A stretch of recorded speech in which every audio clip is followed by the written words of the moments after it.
want to say hello to Wavy.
All right, good morning, guys. Hope you're doing well. It's 52 minutes after the hour.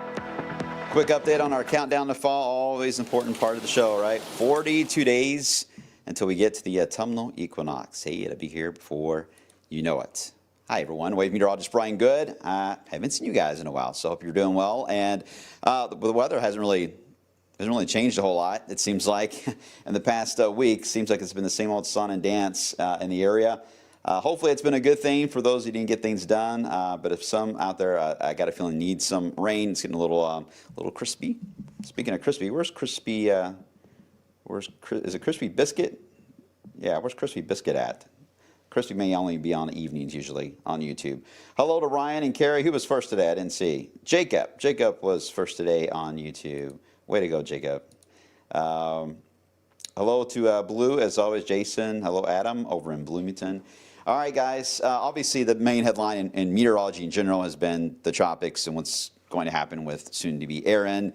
How will that evolve? We'll get into some of that discussion. It's, at this time, not a huge player into our pattern, but our weather plays a role in what happens to Aaron. So it's a love-hate type of relationship that involves all pieces of the puzzle, and we are one of the pieces. So I'll explain what that means in the extended. There is a mix of good and some bad, though, as we head into State Fair time. Shocker on that. We'll get to it in just a second. Oh, in fact, speaking of that, here's a live look now of the throwaway/midway that they're working on right there next to the north and south wing. I still miss it over there on the side. Next to Kentucky Kingdom. That's where it was when I was a kid. I always associated that area as at that time, it was always called the Midway. So I liked it there. I mean, it isn't a bad spot there in front of the North Wing, but it just seemed like a scene from the 80s movies, I guess, from walking on that side. Like that movie Big. Remember that with Tom Hanks? I always thought of that. Anyway, I digress. You see they're setting it up. Now, hopefully, we'll be able to get a good time lapse, too, of all these rods being put up. You see they're hard at work right now, and they go up fast, too. I'm sure some of us are like, maybe too fast. Maybe they should slow it down a little bit. All right, anyway, State Fair weather. Well, you know it's going to come into play at some point. I mean, the fair is nearly 2 weeks on, so it's hard to escape a heat wave and that kind of a setup. There's only been 2, maybe 3 times since I've been here, at least it waved. I can recall that the weather cooperated nicely. One was actually fairly recent, just a few years ago, that we had a really nice stretch of 70s, actually, for the fair. It was wild. And then last year, of course, was the hottest of the entire year, was mainly just during the State Fair. That's when we actually cracked 100 degrees, not for a humidity side of things on the feels-like temperature, but the actual number did. So, yeah, last year was still the hottest. Talked about it several times. And this year, I don't think we're going to get to that level on actual heat, but the heat index, yeah, I think it will. Okay, so outside at the moment, we got 77 in Louisville, 80 into Salem, 80 down to Bardstown. Again, same old sun and dance there where we got the muggy mornings, humid afternoons, and not overly humid, but humid enough to be felt, and you get, in some cases, a couple of downpours. We had a couple yesterday, especially into Floyd County, that popped up. I could see the towering cumulus clouds all around me yesterday, but I was skipped altogether. And then this morning, we've actually had some very light showers located into parts of Spencer County and Nelson that I'll show you in a second. I think they're beginning to fade out. Other than that, a lot of you here have been missed on the rain size. Let's scan around. You can see, yeah, just not a lot. I mean, this is just the past 24 hours, but in general, that's been kind of the theme that a lot of us have been skipped out. So lawn's probably getting brown, a little toasty out there. This is the time of year we are most at risk to get to a drought status. So that's the reason why we got to get rain on the frequency side. The amount no longer really matters as much as the frequency. We don't need a flash flood here to get caught up and we're good. You don't want that. You only want about a quarter to a half inch of rain every few days, every so often, at least twice a week, something like that on that kind of a schedule. And that will keep you out of a drought and it keeps everything going for a lot of the lawns and for the farmers out there as well. But if you get a very heavy rain event, you think that's good and you're good to go, that actually makes things really worse because if you stay dry for another 2 weeks after that, things just turn into concrete real fast. So frequency, again, not the amount, frequency is the key over the next few weeks. And we do have some rain chances. So I do think this year, if everything plays out the way it's looking right now, we should be able to avoid a drought status. I'm hoping I haven't jinxed this, but that's the way it's looking. Hey, there's Crispy. Hope you're doing all right, Crispy. I knew you were here somewhere. Okay, so let's get on with the outlook in the short term. I mentioned those showers that were out there this morning. You can see just a little hint of them already starting to fade out right over Spencer County, but you probably have some pretty looking clouds there over Taylorsville Lake at the moment. That's about it. That's the only show going on in the area today. And because of that downpour, though, it could help in promoting one nearer the eastern side of the city later. It depends on how much of the ground will heat up. It's fairly early in the day here, so it should have enough time. Well, I'm kicking things. Should have enough time to heat the ground back up and recover to where there's not a differential heating boundary I always refer to. So I think overall it's going to be just spotty like we've seen the past few days. Nothing really changes today. Nothing big. The tropical low has been non-stop here along the Carolina coast. Not exactly been, I mean, it's not been miserable for all the vacations, all right? It looks worse than what it is. It only impacts the beaches, more so the land breeze. Then you get into the sea breeze and you see some improvements in the afternoon. And then you got the non-stop severe weather issues, flooding concerns there across the plains where the weather pattern is basically stuck. But when it's stuck like this, especially when you have high pressure out in the Atlantic, that's where the tropics take advantage of that. Now that we've gotten rid of a lot of the dust that's been out there that blows off the coast of Africa, a lot of that's taming down. So that's the reason why the tropics are starting to light up. But climatologically, the peak of the hurricane season is not for another 3.5 weeks away. So this is nothing too unusual. All right, more on that in a second. Let's talk about this front, though. This is the one that will be on the move in the coming days that will try to give us a bit more of an uptick on the thunderstorm chances. And that will start as early as tomorrow, really. So for today, pop-up shower storms, you'll see hint of it there on our in-house model, very close to Louisville, otherwise 90-ish for a high today. Nothing too dramatic there. Tomorrow, though, that front being a little closer to us, we do have a better opportunity to fire up some showers and storms into the afternoon hours. So we start off quiet early on, and then the storms will have a better chance to develop. And it's really what you saw there with that tropical low that's in the southeast and the front. They're working as a team to basically fill in the gap in the middle. We've been the gap in the middle there for a while. Now it wants to fill it in. It's like a reaction, a lot of lift that is happening. So the showers and thunderstorms will be the rule. So the front necessarily doesn't move all the way through here.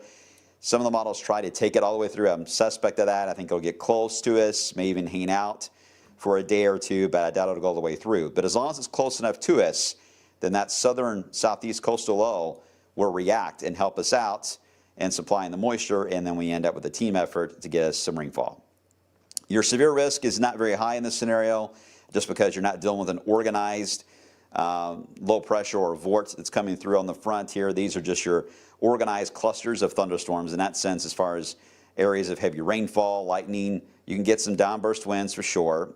Anytime you get into hot weather, you got to worry about that, and that will be possible. But just about everybody is in the same boat. Rain chances could actually, as we get closer to this, set up for tomorrow into Wednesday, rain chances could go a bit higher. Sorry, my brain skipped there. Could go a bit higher as we get into about Wednesday. So right now, if you have any outdoor plans, Wednesday probably will be the day you would want to avoid for anything outside. Otherwise, just about every day starting tomorrow, there will be a risk for a few more clusters of showers and storms to get involved into the forecast. Okay, again, severe risk is fairly low, but it's not zero. You can get 1 or 2 severe thunderstorm warnings out of this, but it's nothing to get worried about. I think if anything, it should be the same worry we've had all summer, and that has been heavy rain and lightning.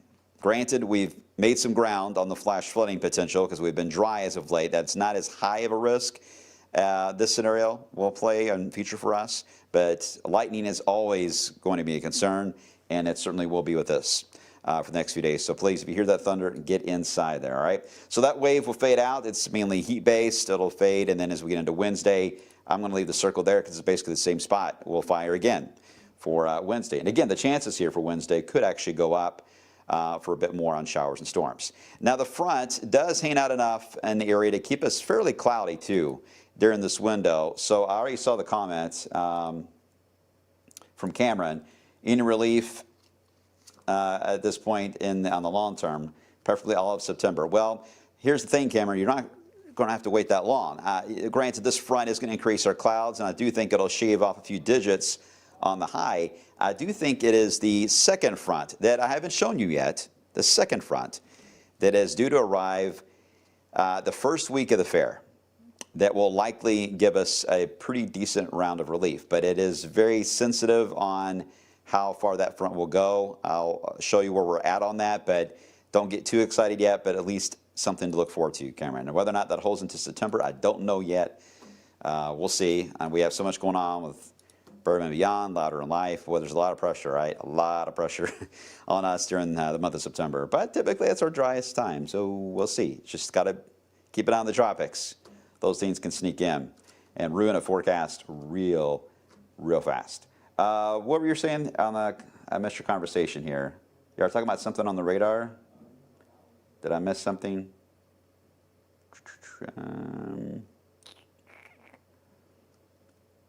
I must have missed your comment, so maybe I missed. If you said something on the radar, let me know that I missed, and I'll point it back out. Yes, hello to Wavy. Wavy's been on for about almost a week now, right? Almost Thursday will be a week. So Wavy, which, yeah, our new little friend here on the team. A lot of cool things. And by the way, as I'm talking to you guys, you may just randomly see Wavy pop up if you're watching on the stream, on social especially, but you'll see Wavy up here with any alert that pops in. Wavy is going to make sure to take care of that part of the job for me and display what I have on a different screen. So that's kind of nice. It's a team effort. I like that.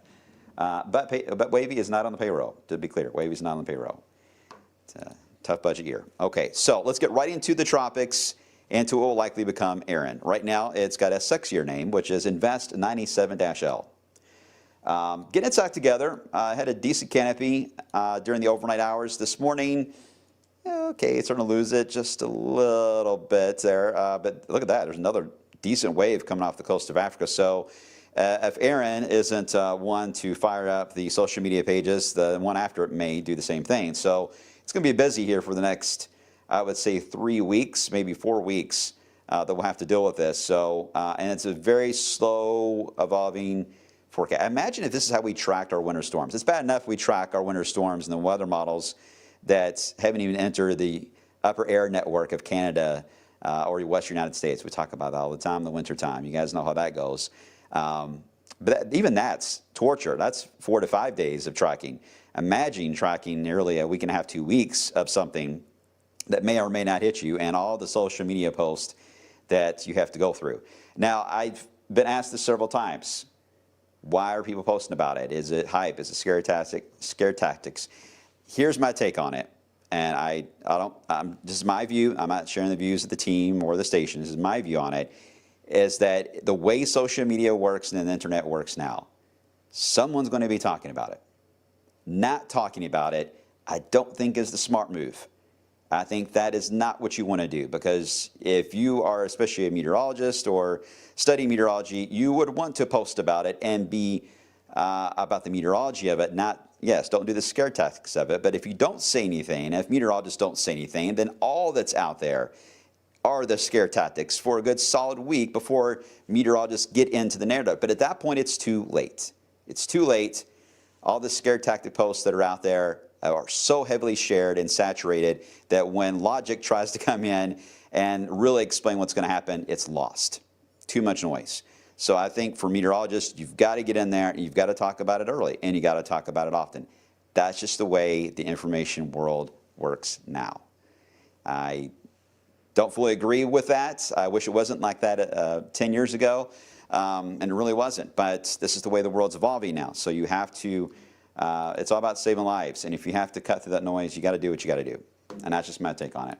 Anyway, if you are given a logical voice, then people will understand that and believe it. But if you don't say anything, then all you have, as Dave and Gene say, are the fearmongers that are out there, and that's not good. Okay, anyway, there's my soapbox. So there's soon to be Aaron, unless it's so slow in developing, then this will be Aaron. But anyway, the track on this. Well, here are the spaghetti plots. I love looking at spaghetti plots because they look like little pieces of spaghetti, and they give you all the different scenarios. There's one tracking almost due north, and the rest of them hold on to the west. Why is that the case? Remember what I've said about how the wind belts work across the globe here, especially for our area. It's a strong easterly flow that happens. Typically, this is typical, I'll explain the exceptions in a second. Typically, we got the east trade winds, a lot, especially in Hawaii, they refer to that. But easterly winds and this belt of the globe, and this goes all the way around the globe, by the way, easterly flow. You get up to our latitude, where most live in the United States, it is a westerly flow that takes place. Now, typically that's why most waves come off the coast of Africa and they come toward the United States, right? But here's where the turning aspect gets a little fuzzy. Because we are rotating, things in the northern hemisphere that rotate will rotate or turn to the right or bend to the right. And in this case, say with Aaron, the bending to the right, if it gets too strong too fast, it bends to the right a lot faster. If it gets too far north, then all of a sudden, boom, there it goes. It's hit that westerly belt, and it grabs a hold of it and begins the recurving and turns it away from the United States. What you don't want, in this case, in my example, you do not want a weak tropical wave or tropical system in general. You don't want it to stay weak, because if it stays weak, it has a chance to go much further to the west a lot longer. Then it gets stronger, and then it does the recurving, but at that point, it's in a bad spot. So that's one factor we have to look at in tracking tropical systems, is how fast does it intensify in the open Atlantic. The stronger, again, it can intensify, the more it'll begin that right bend just because of physics of the globe. It will force it to do that, and it'll have no choice but to turn. Now, there are a couple of exceptions to this, and that's where these big, giant high pressures come into play. The Bermuda High will be at play, and we have one high pressure over the United States, which has been the big drawer of the Ring of Fire all summer season, right? So these are clockwise in the way they turn. They can influence a tropical system at the same time. Tropical systems, again, they are very, not to give them a personality, but they are very stingy. They like their own show. They do not like to share in the headlines. So they will find their way to get into the weakest area possible to try to make their path known. And in this case, this spot right here around Bermuda and the East Coast is in between two different high pressures. Because of that, that is where it will want to aim. It will try to find the weakness of the two, and that's where the direction will try to slide into in between them, and likely will eventually turn all the way out to sea. But where would that be? Because these highs don't always stay in the same spot. They do kind of shift around a little bit west and east, and that little window, that gap in between, will also shift a bit. So there's a lot of different factors that come into it. I'm only naming just a few, but those are the bigger ones. They really are. And when it comes to this stage of forecasting any tropical system, those are really about the only ones you need to look at. You don't want to get any into the weeds any more than that this early, because there's not enough data to really do that, to be honest. You need more time to get closer to the event. But as far as the basics of what will happen to this tropical system, that is the overall theme. How strong does it get to make that turn versus a weaker system can go further to the west, and we'll just have to give it time. And there are maybe some more waves that will come in, as you see off the coast of Africa, that could do the same pattern again, and could be much more of a problem than what Aaron will be. And because Aaron's getting all the attention on social media, we may not be paying much attention to the second one there. So anyway, for our area right now, I don't think we have much to worry about, only because we are still in the eastern side of that strong high, which we keep getting these constant cold fronts that are dropping in out of Canada to fire up showers and thunderstorms. Yes, it's been quiet as of the past week and a half or so. We haven't had much action, right? Well, we have one this week, and as I've alluded to, we have one that's going to be arriving as we head into State Fair week.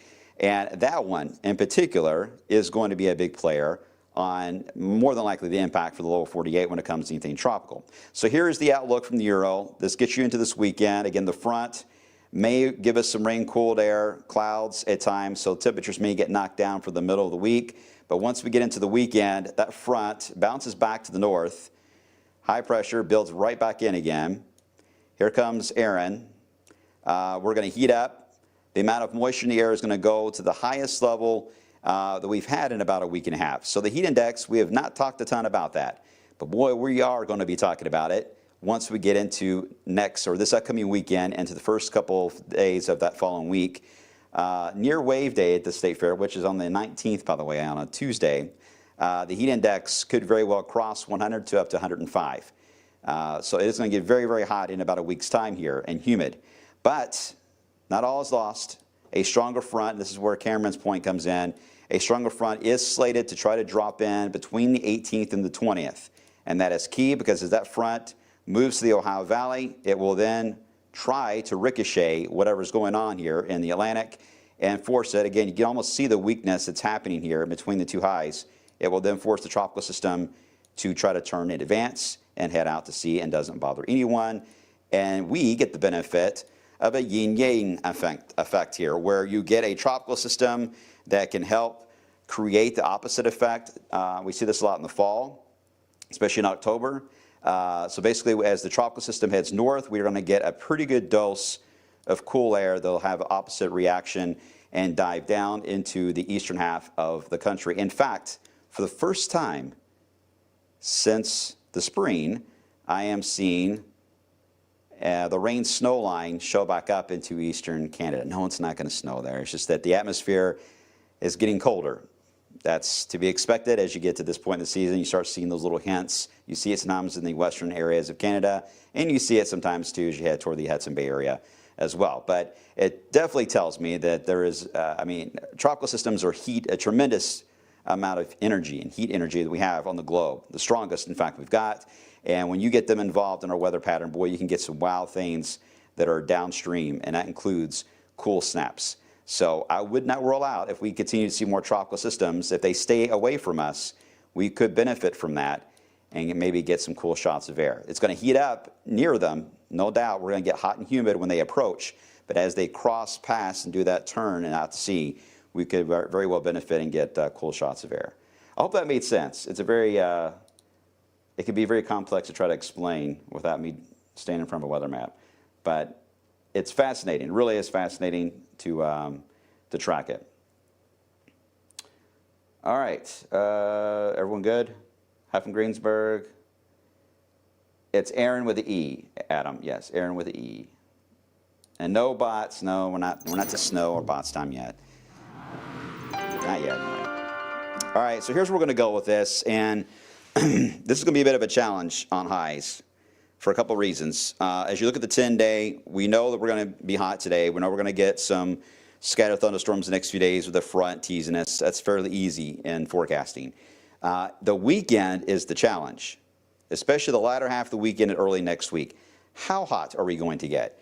Because we are fairly dry. I mentioned humidity is certainly showing up in all the data so far to really spike, to push our heat index to 100, 105.